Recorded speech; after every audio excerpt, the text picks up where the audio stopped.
It's Open Line Friday. Always try to get started on the phones in the first hour. And so we're going to start in Seattle. Eric, welcome, sir. I'm glad you called. Thank you, sir. True honor. Been listening since I was a little kid with my mom and dad. Now I'm trying to get my kids to listen, too, through Mr. Revere version of it. What can I do to help in that regard? How old are your kids? 5, 7, and 9. Well, you know what? Keep them near the radio as you're listening, and don't say anything. But you can laugh or act like you enjoy it a lot, but don't say, "Little Johnny, I want you to listen." Just let little Johnny see how much you're enjoying it, and kind of like by osmosis, it's going to happen. This is good advice. Yeah, absolutely, Chris. You got 3 potential Rush babies out there, and it's time to make it work. Yeah, it's a whole generation of Rush babies. Thank you very much. I'd say absolutely a great idea. So the point I wanted to make was, that like you, and maybe he even learned it from you, that Trump is a mischief maker. Nobody understands him like they don't understand you. They read him as a narcissist.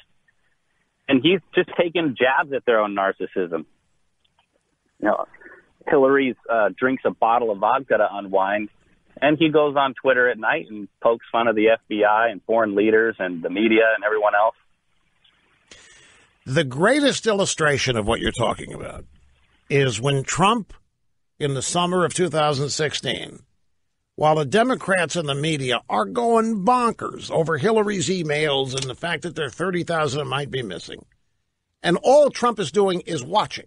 He's just watching Podesta and Donna Brazile and the media go through all of their little cover-up attempts.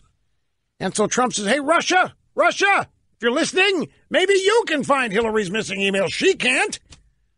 He was making a joke. Of course they're somewhere, and Hillary hid them, and the Democrats don't want to find them, and they literally don't get it. They honestly, folks, they believe this stuff. You think it's impossible to be that obtuse? I'm telling you, they think Trump was actually sending a signal to Putin to have his computer people hack wherever they had to hack to find Hillary's emails. They believe it to this day. It was one of the greatest moments of parody. He was making fun of them. They're insulting our intelligence by helping spread the idea that there are 30,000 emails missing. Hillary said she tried, but we can't find them. They were covering up for her.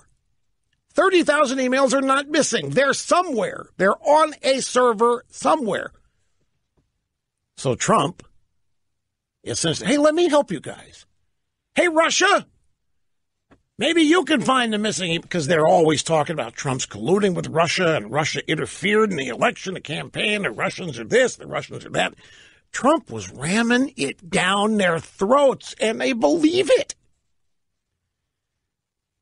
They believe that's a sign of Trump collusion. So here they've flooded the zone today with Trump White House in chaos stories.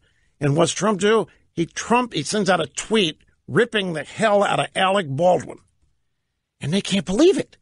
They think Trump ought to be reacting to what they did. Trump ought to be doing something, responding to us claiming he doesn't know what he's doing and he's out of control. But there's Trump laughing and yucking it up and having fun, making fun of Alec Baldwin. That's the equivalent of a spit in their eye, spit in their face. That makes them even angrier. Now, you're right, but it's not just mischief. I'm here to tell you once again, these are a bunch of stuffed shirt, arrogant, condescending, little know-it-alls who haven't the slightest idea how people outside their world live and talk. They haven't the slightest idea. They don't understand it.